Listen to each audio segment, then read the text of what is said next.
A'udzubillahi minasyaitonirrajim. Bismillahirrahmanirrahim. Assalamualaikum warahmatullahi wabarakatuh. Alhamdulillahilladzi nahmaduhu wa nasta'inuhu wa nastaghfiruh wa na'udzu billahi min syururi anfusina wa min sayyiati a'malina. May yahdihillahu fala mudhillalah wa may yudlil fala hadiyalah.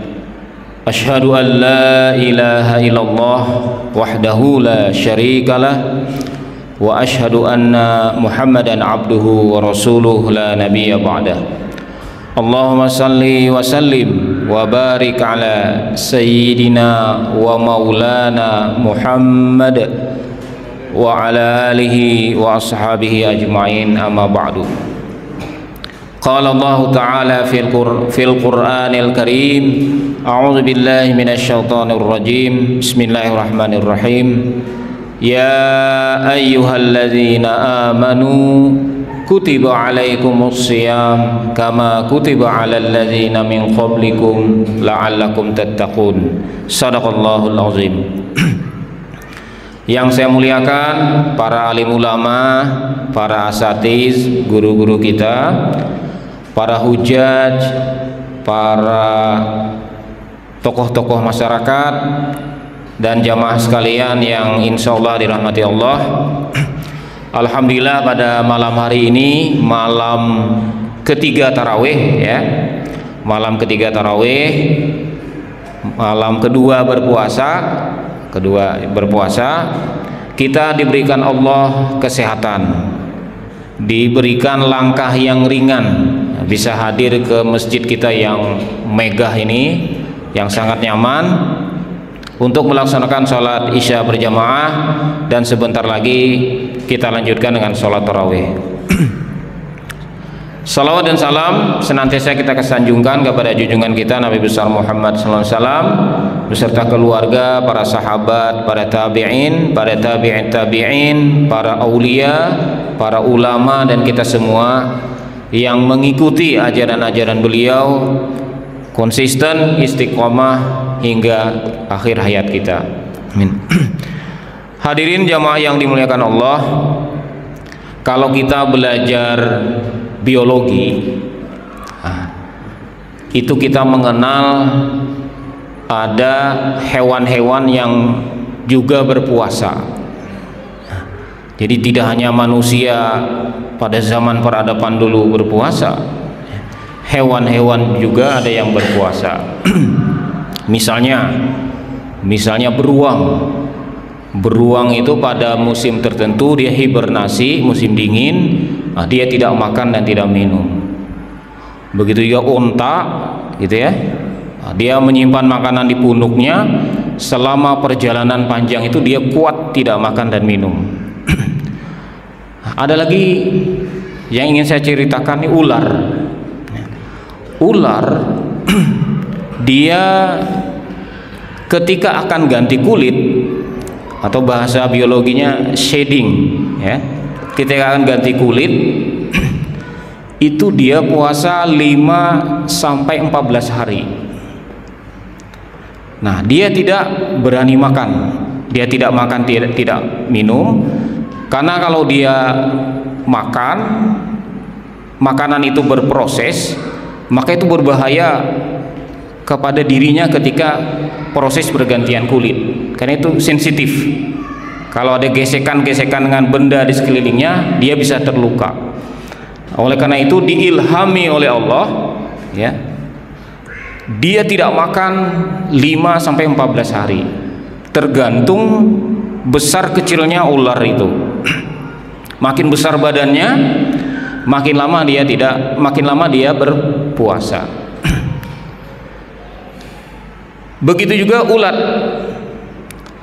ulat itu ketika dia berproses menjadi kepompong atau pupa, masuk dalam kepompong, itu berproses sampai 3 minggu, ya, 5 hari sampai 3 minggu, 21 hari. Nah, dia tidak makan dan minum, dia berada di sana menutup diri di dalam itu. Tapi hadirin sekalian, ada bedanya. Kalau ular berpuasa selama 5-14 hari, begitu selesai puasa tabiatnya sama, tidak ada perubahan. Dia tetap ular, dia tetap membahayakan, gitu ya. Dia hanya berganti kulit. Nah, berbeda dengan ulat. Ulat dia berproses ketika berpuasa di kepompong, setelah 14 hari atau 21 hari dia berubah menjadi kupu-kupu yang cantik. Ulat itu tadinya memakan daun, merusak tanaman, bahkan bisa menggerogoti batang pohon, akar. Tapi selama dia berpuasa, dia berubah menjadi kupu-kupu. Kupu-kupu itu sangat positif bagi lingkungan. Kupu-kupu itu hanya makan dari nektar, ya, atau saripati yang bagus-bagus. Nah, kalau kita belajar dari kupu-kupu, sudah bentuknya indah, cantik, makanannya itu thayyib, ya, makanan dari saripati madu, saripati bunga atau nektar. Kemudian dia membantu penyerbukan tanaman. Nah, jadi membawa dampak positif buat orang lain. Dan satu lagi, kata ahli lingkungan, di mana ada kupu-kupu berarti di situ ekosistemnya sehat, lingkungannya sehat. Jadi kupu-kupu itu salah satu indikator bahwa lingkungan di situ udaranya dan sebagainya sehat. Dia tidak akan hidup di daerah yang banyak polusinya.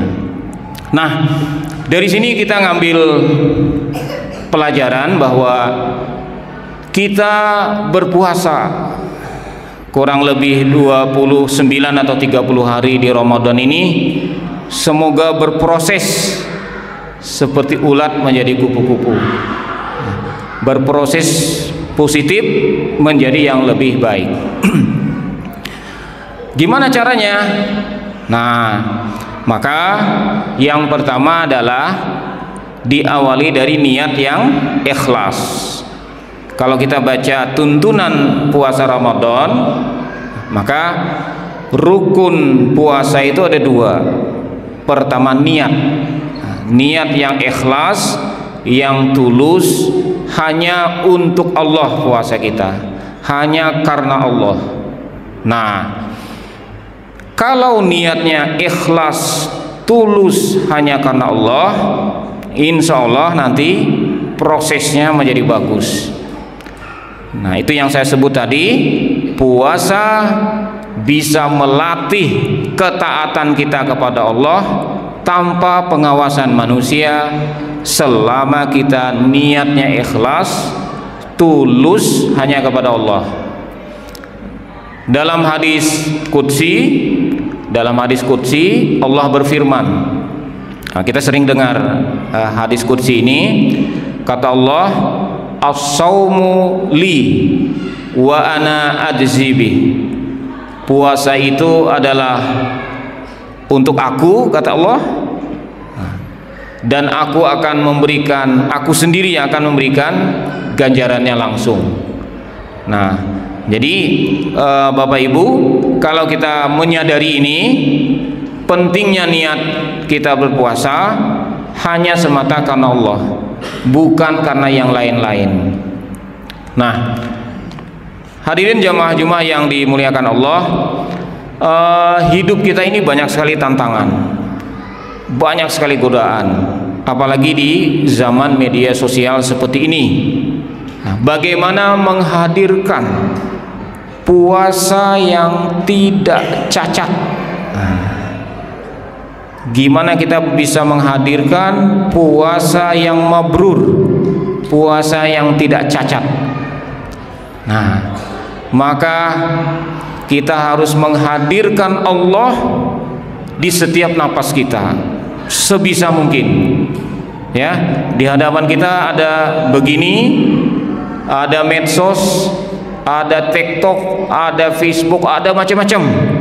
Nah, isinya itu. Nah, maka kita latih di bulan Ramadan ini muraqabatullah. Kita merasa diawasi oleh Allah ketika kita mulai sahur sampai nanti ketika berbuka. Minimal itu untuk menjaga puasa kita, puasa yang tidak cacat, puasa yang mabrur, puasa yang diterima oleh Allah Subhanahu wa taala.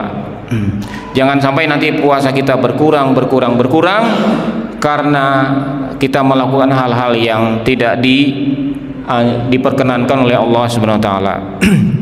Hadirin jamaah yang dimuliakan Allah, ada satu hadis mengatakan bahwa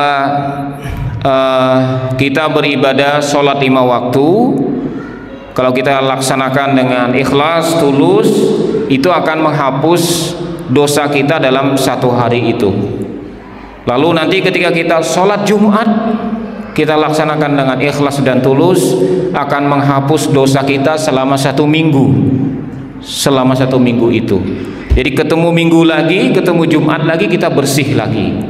Nah, ketika kita melaksanakan puasa Ramadan, kita puasa Ramadan sebulan penuh, puasanya mabrur, maka kita diampuni dosa-dosa kita semuanya, selama kata hadis itu tidak melakukan al-kabair. Selama kita tidak melakukan dosa-dosa besar, insya Allah dosa-dosa kita dihapus. Nah, jadi ada ibadah harian sholat 5 waktu, itu akan menghapuskan dosa-dosa kita. Ada ibadah Jumatan, menghapuskan kita 1 minggu dosa-dosa kita. Lalu ada Ramadan 1 bulan penuh, itu bisa menghapuskan dosa-dosa kita selama 1 tahun. Man shoma ramadana imanan wahtisaban ghufira lahu ma taqaddama min dzambi. Barang siapa yang berpuasa dengan penuh keimanan, mengharap ampunan dari Allah, diampuni dosa-dosanya sebelumnya. Berarti dari nol lagi selama 1 tahun. Tapi itu sholatnya syaratnya apa? Syaratnya ikhlas kepada Allah, tulus pada Allah. Nah, dan ada lagi ibadah yang sifatnya tahunan, yaitu haji bagi yang mampu. Man istata'a ilaihi sabila. Mudah-mudahan kita nanti diberikan Allah kemampuan bisa menunaikan ibadah haji sebagai rukun Islam kita yang kelima.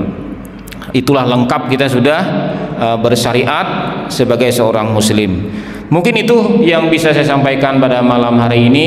Mudah-mudahan puasa kita sebulan penuh di Ramadan ini lebih baik dari tahun-tahun yang lalu. Puasa kita ditambah dengan ibadah-ibadah, baca Quran, sedekah, ya, nanti i'tikaf dan seterusnya, bisa menghapuskan semua dosa-dosa kita dan menjadikan kita orang-orang yang muraqabah, orang-orang yang taat kepada Allah tanpa harus diawasi oleh siapapun. Kita mengawasi diri sendiri atas kesadaran sendiri, itu jauh lebih baik daripada yang lain-lainnya. Itu saja yang bisa saya sampaikan. Wal afwa minkum. Assalamualaikum warahmatullahi wabarakatuh.